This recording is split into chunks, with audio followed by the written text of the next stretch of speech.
One way to get a sense of how bad the effects of climate change will be and how bad they've already been is to follow the money, specifically property insurance premiums.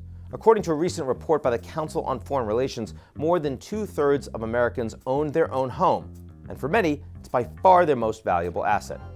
And when those homeowners go to an insurance company to protect their home against catastrophic weather damage, the company charges a premium, essentially putting a price on that risk. And here's what that risk looks like today. Last year, extreme weather damage cost the world $165 billion.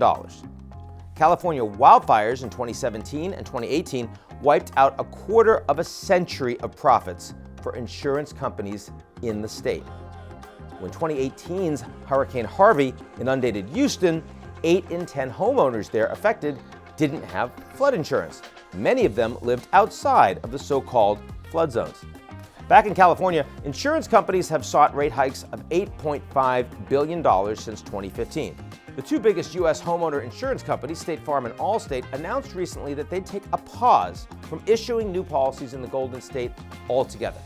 And since January 2022, 31 states have experienced double-digit rate increases.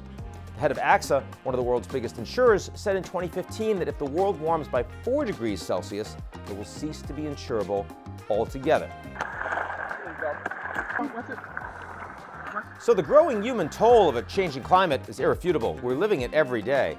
But to those who argue that the so-called climate doomerism is overstating the danger, the people with money in the game cannot afford to be blasé. Sometimes the coolest head in the room is the one stuck in the sand.